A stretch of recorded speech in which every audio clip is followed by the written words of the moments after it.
오늘 우리가 다 잘 알고 있는 이 백부장에 관한 말씀이죠.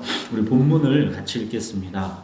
누가복음 7장 1절부터 10절 번갈아 읽겠습니다.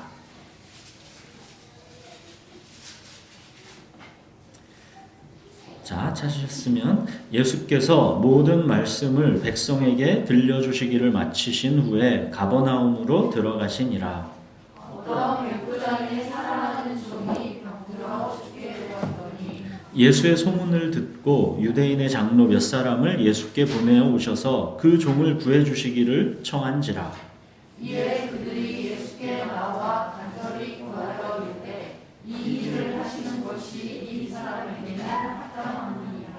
그가 우리 민족을 사랑하고 또한 우리를 위하여 회당을 지었나이다 하니 예수께서 함께 가시되 이에 그 집이 멀지 아니하여 백부장이 그들을 내어 이르되 주여 수고하시지 마옵소서. 내 집에 들어오심을 나는 감당하지 못하겠나이다. 그러므로 내가 주께 나아가기도 감당하지 못할 줄을 알았나이다. 말씀만 하사 내 하인을 낫게 하소서. 나도 남의 수하에 드는 사람이요 내 아래에도 병사가 있으니 이더러 가라 하면 가고 저더러 오라 하면 오고 내 동더러 이것을 하라 하면 하나이다. 예수께서 들으시고 그를 놀랍게 여겨 돌이키사 따르는 무리에게 이르시되 내가 너희에게 이르노니 이스라엘 중에서도 이만한 믿음은 만나보지 못하였노라 하시더라. 어떤 사람들이 집으로 돌아가 보매 종이 이미 나아 있었더라. 오늘 본문의 주인공은 어떤 백부장이죠. 이 백부장은 로마 군인 100명 정도 되는 부대의 장교를 말하는 것입니다. 이 당시 이스라엘이 로마의 식민지였으니까 이 이방인 백부장과 유대인들의 관계가 사실 어때야 일반적인 모습일까요? 사이가 좋을 수가 없는 게 당연하겠죠. 우리 일제강점기 때 일본군 장교라고 생각해 보십시오. 일본군 장교와 우리 백성들이 서로 사이가 좋을 수가 없겠죠. 또 이 백부장 입장에서도 유대인들은 자칫 언제든지 반란을 일으킬 수 있는 적으로 간주될 수 있는 것이죠. 자, 근데 이 백부장의 모습이 오늘 본문에서 어떻게 그려집니까? 자, 우선 2절 보시면 그의 사랑하는 종이 병들어 죽게 되었답니다. 이 당시 종의 신분은 사람 취급을 받는 그런 존재가 아니었죠. 그냥 주인의 필요에 의해서 써먹는 그런 물건과도 같은 존재가 종이었습니다. 근데 보시면 사랑하는 종이라고 나오죠. 이 백부장은 자기 종을 그냥 물건 취급하는 사람이 아니라 그를 인격적으로 존중하고 사랑하는 사람이었다라는 것입니다. 그 사랑하는 종이 그런데 병들어 죽게 되었습니다. 그러자 이 백부장은 마치 자기 아이가 병들어 죽게 된 것처럼 그렇게 살릴 방도를 찾고 있는 것입니다. 이 백부장이 예수의 소문을 들었습니다. 중풍병자를 고치고 나병 환자의 얼굴을 손을 내밀어 만져주셔서 고치고 귀신 들린 자를 고치고 그렇게 예수라는 분이 모든 병들고 귀신 들린 자를 고쳐주신다라는 소문을 들었습니다. 백부장은 예수의 소문을 듣고 저 예수라는 분이 나의 사랑하는 종을 살려주실 수 있겠다라는 믿음이 생겼고 그래서 그는 예수님이 자기 종을 구해주시기를 청하고 있습니다. 자, 그런데 3절 보시면 이 백부장이 직접 예수님께 나아가지는 못하고 있습니다. 대신 유대인 장로 몇 사람을 예수님께 보내서 그 종을 구해달라고 이렇게 간접적으로 간청하고 있습니다. 이 백부장이 왜 자기가 직접 예수님께로 나아가지를 못하고 있습니까? 예수님은 이 백부장이 보기에 너무나 높으신 분이기 때문입니다.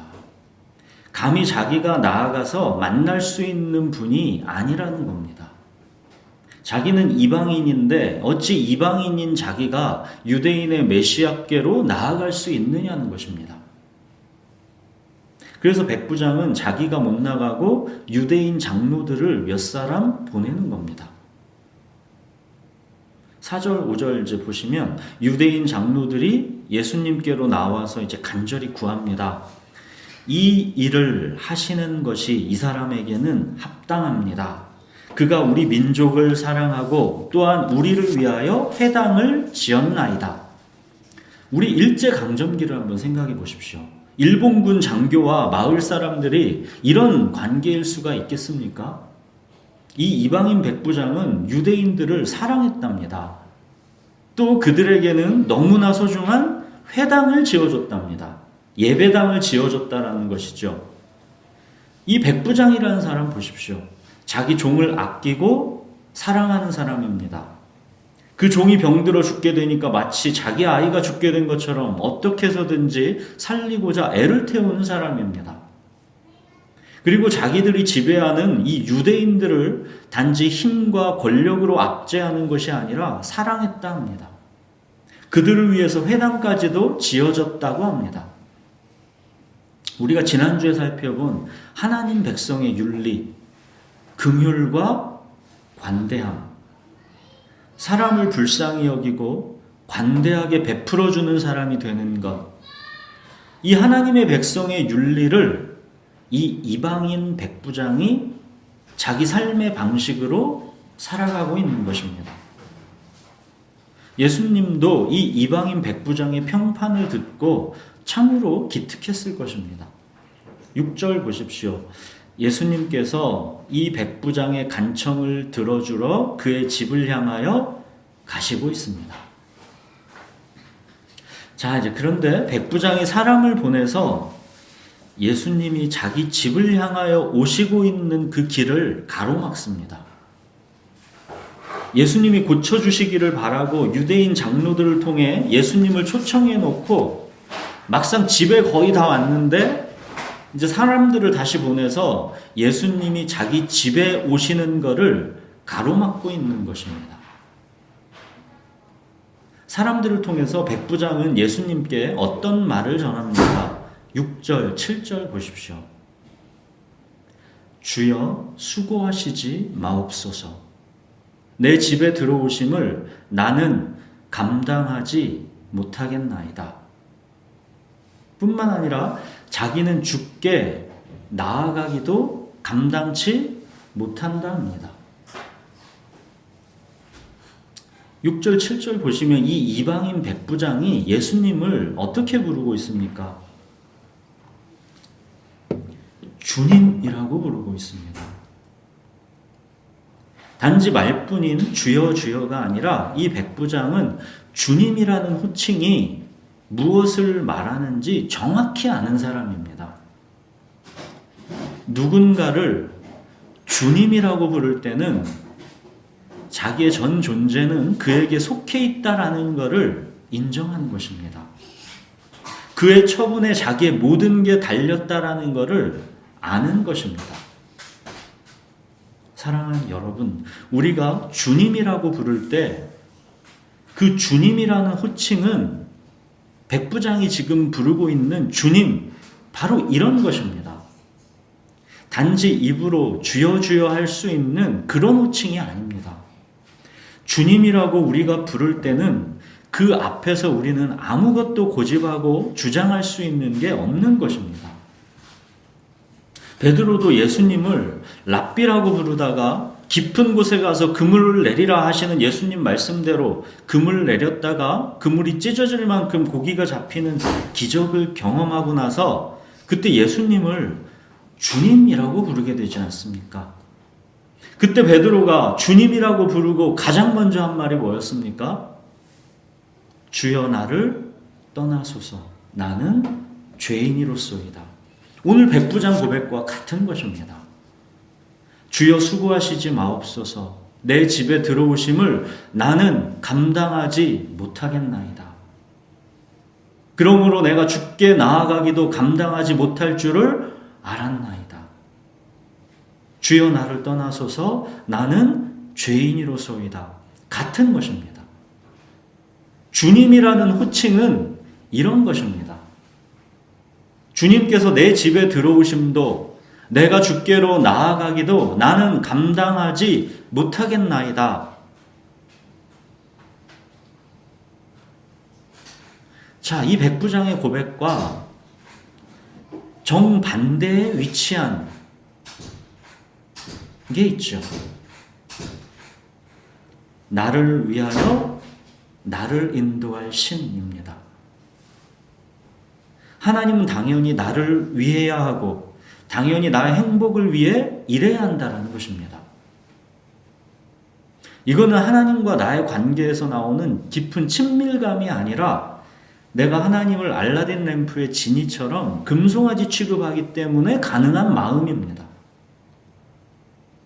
시험과 위기가 닥치면 이것은 믿음이 아니라 단지 착각이고 허상일 뿐이었다라는 게 금세 드러나게 됩니다. 주님은 내가 감당할 수 없는 분입니다.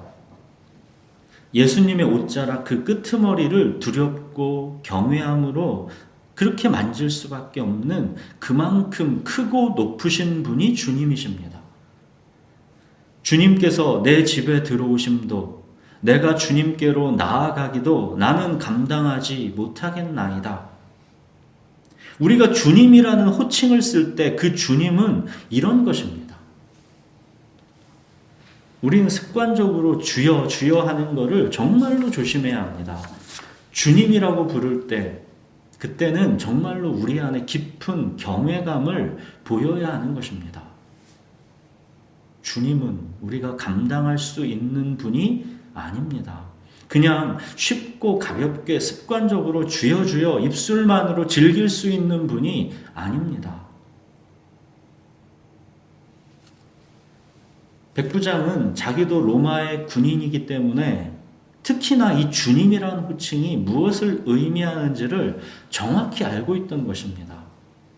로마 제국의 모든 시민은 황제를 그 당시에 주님이라고 불렀습니다. 그들에게 황제는 절대 주권과 절대 권력을 가진 신이었습니다. 그들에게 주님이라는 호칭이 무엇을 의미하는지는 그래서 모를 수가 없는 것입니다. 그래서 백부장은 자기가 주님이라고 부르고 있는 예수님께 이렇게 간청하는 것이죠. 말씀만 하사 내 하인을 낫게 하소서. 사랑하는 여러분, 이것이 바로 우리가 주님이라는 호칭이 과연 무엇을 의미하는지를 정확하게 알아야 하는 이유입니다. 그가 주님이시면 말씀만 하시면 되는 겁니다. 주님께는 말씀이 곧 말씀이 곧 실현인 것을 이 군인인 백부장은 아는 것입니다. 로마 황제의 말씀은 곧 실현입니다. 또 상명하복의 이 군대 규율에서는 말씀이 곧 실현입니다. 군부대에서 사단장이 부대를 지나가다가 이 나무는 저기로 옮기는 게 좋겠구만 툭 한마디 던지면 그 나무는 바로 내일이면 저기로 옮겨져 심어져 있습니다. 말씀이 곧 실현입니다. 근데 저 예수라는 분은 로마 황제와는 비교도 안 될 만큼 크고 높으신 분인 겁니다. 중풍병자를 그 자리에서 고치시는 분이고 흉측한 나병 환자의 얼굴을 손을 내밀어서 고쳐주시는 분입니다. 저분은 정말 신이심에 틀림없는 것입니다. 참으로 그는 주님이신 것입니다. 그 주님께서 말씀만 하시면 병들어 죽게 된 자기 종도 고치실 수 있다라는 것을 너무도 당연하게 이 백부장은 믿고 있는 것입니다. 사실이 정말 그렇지요. 하나님이 빛을 어떻게 창조하셨습니까? 빛이 있으라 말씀하셨더니 빛이 창조되었습니다. 말씀이 곧 실현입니다. 예수님은 곧 말씀이십니다. 말씀이 육신이 되어 이 땅에 오신 분이 예수님입니다. 여러분, 우리가 주님이라고 부르는 우리의 목자이신 예수님은 바로 이런 분이십니다. 자, 이제 또 9절 보시면 예수님이 이 백부장의 믿음에 깜짝 놀라십니다. 이스라엘 중에서도 이만한 믿음은 만나보지 못하였노라. 10절 그러니까 이제 보내었던 사람들이 집으로 돌아가 보매 종이 이미 나아 있더라. 말씀대로 그대로 실현된 것입니다. 믿음대로 그렇게 된 것입니다. 오늘 본문의 이 백부장 이야기는 참으로 놀랍습니다. 그리고 참으로 의미심장한 게 이 백부장은 결국 예수님을 대면하지 않았습니다. 그쵸? 오늘 본문에서 이 백부장은 결국 예수님을 만나지 않았습니다. 예수님과 백부장이 결국 만나지 않았습니다. 부활하신 예수님이 내가 눈으로 직접 보기 전에는 결코 믿을 수 없다고 고집했던 그 도마에게 나타나셔서 이런 말씀을 하셨죠. 너는 나를 본고로 믿느냐? 보지 못하고 믿는 자들은 복되도다. 오늘 본문의 이 백부장은 예수님을 보지 못했습니다. 아니, 엄밀히 말하면 안 봤습니다. 단지 말씀만 하시면 모든 것이 이루어질 것이기 때문에 백부장은 다만 예수님의 말씀만 있으면 모든 게 충분했습니다.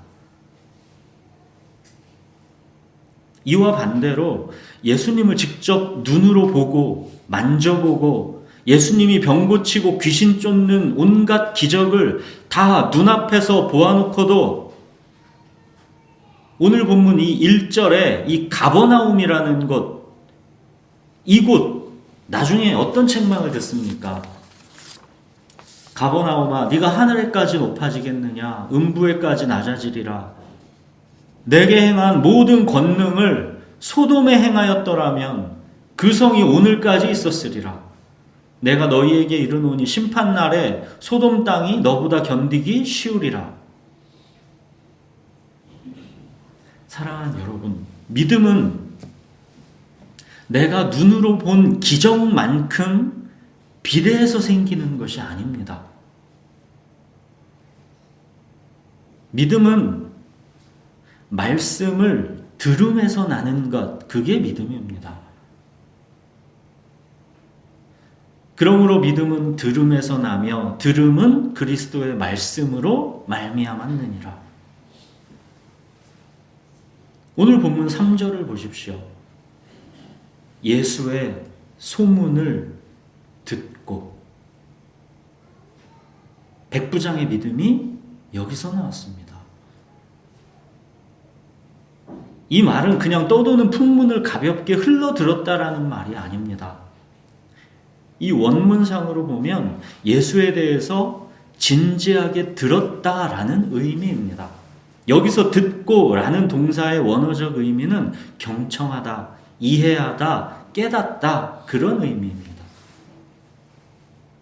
백부장은 직접 예수님을 보지는 않았어도 예수님이 어떤 분이신지에 대한 소문, 예수님의 가르침에 대한 소문, 예수님이 행하신 기적에 대한 소문을 진지하게 들은 것입니다. 그렇게 말씀하신 예수님을 들음으로 그는 예수님이 주님이심을 믿게 된 것입니다.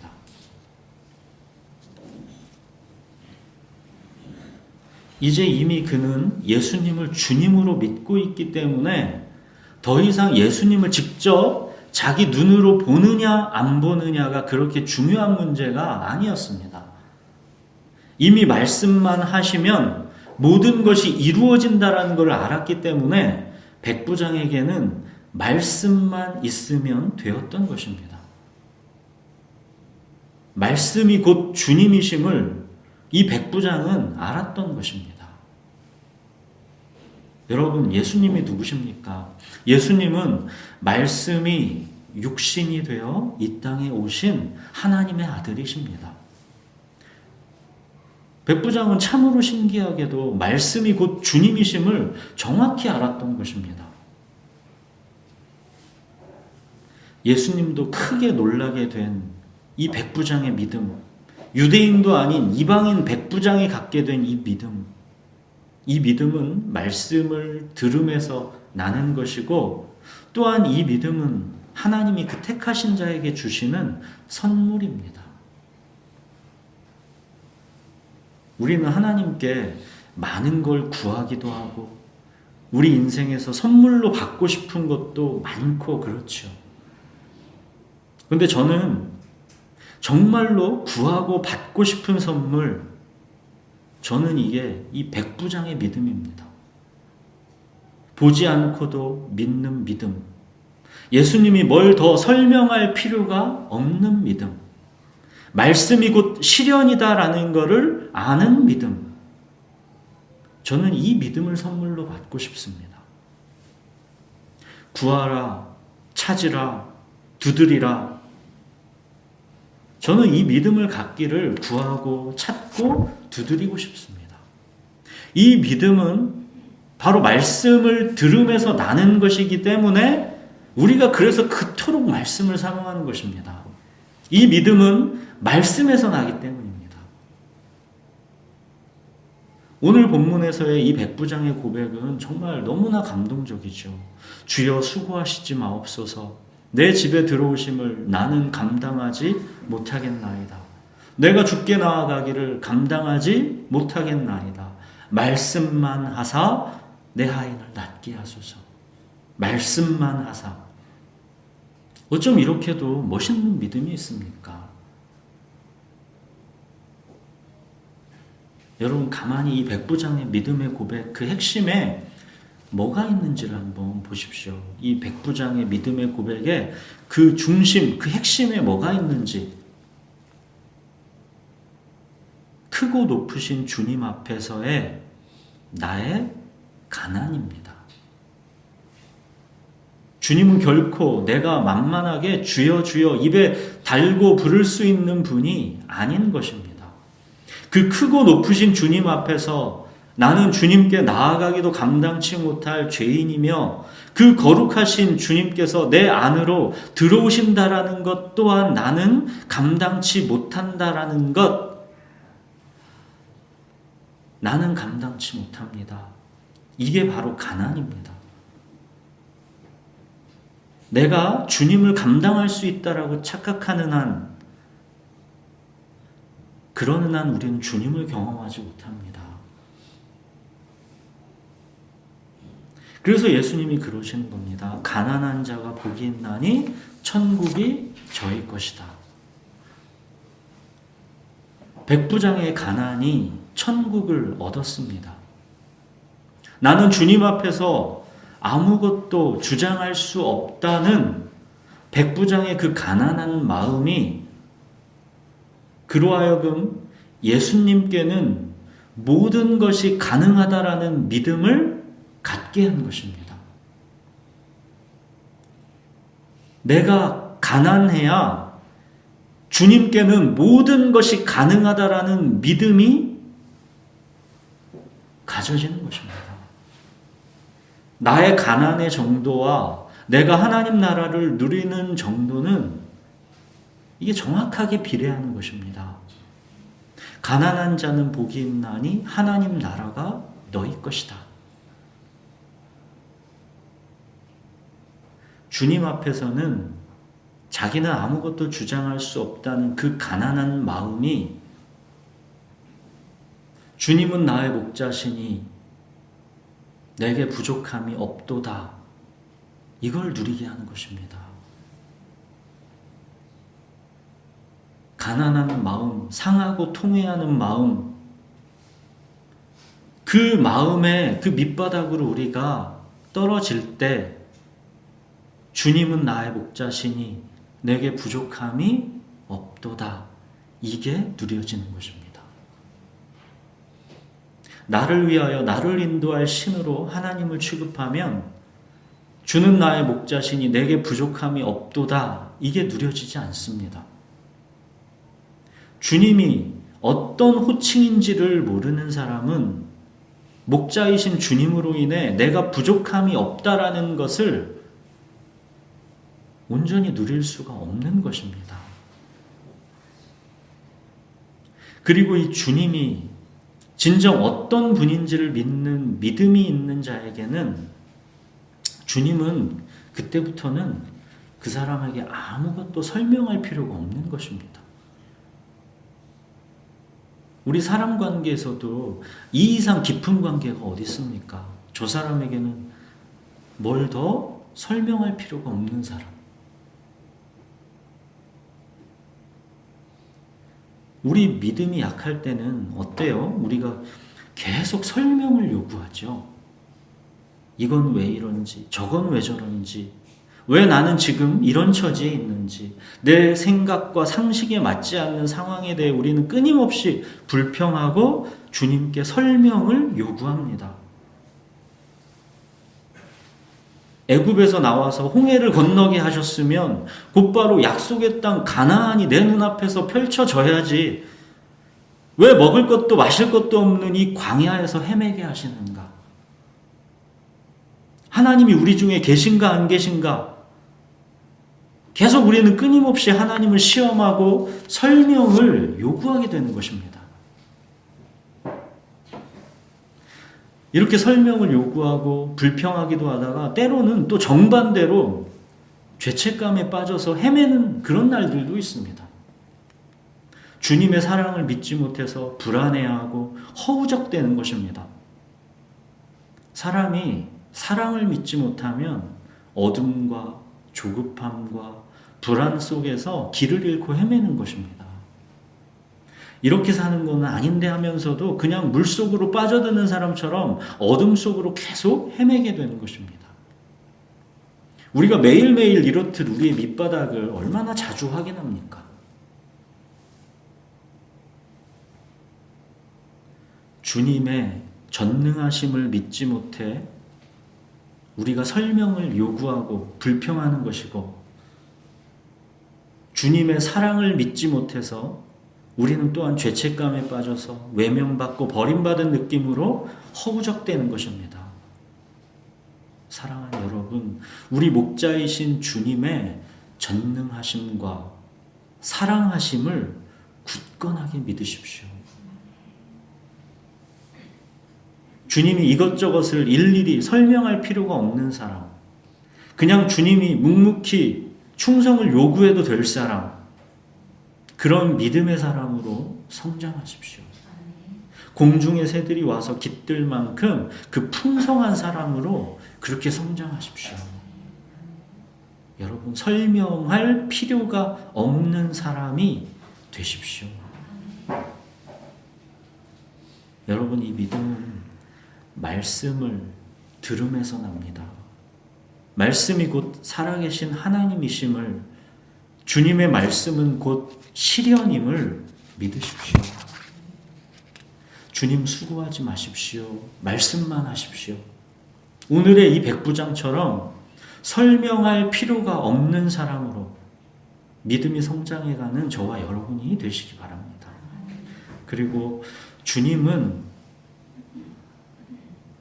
이미 우리에게 주신 이 말씀으로 뭘 더 설명할 필요가 없도록 이미 모든 설명을 다 주셨습니다. 말씀을 들으십시오. 말씀을 들음에서 믿음이 납니다. 여러분, 불평과 억울함이 일어나고 어둠과 죄책감 속에서 주님의 사랑이 내게서 멀리 있는 것 같이 그런 느낌 속에서 헤매게 되기도 하고, 주님이 과연 계신지 안 계신지 의심이 일고, 삶이 스스로 감당이 안 되는 많은 날들이 우리에게 있죠. 우리 날들이 그렇지 않습니까? 우리가 얼마나 약합니까? 하룻밤 잠이 안 와서 불면증으로 헤매기만 해보십시오. 단지 하루 잠만 못 자고 밤새 불면증으로 헤매는 그 시간만 갖고도 우리는 깊은 어둠 속으로 쫙 빨려들 수 있습니다. 그만큼 우리가 연약합니다. 이런 땐 눈에 보이는 거에 속지 마시고 눈에 보이지 않으셔도 이미 말씀으로 나와 언제나 함께 계시는 주님께로 나와서 말씀 들으십시오.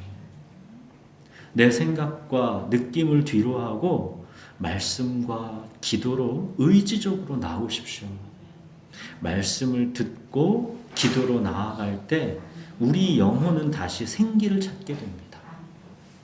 너희는 귀를 기울이고 내게로 나와 들으라. 그리하면 너희의 영혼이 살리라. 기도하겠습니다.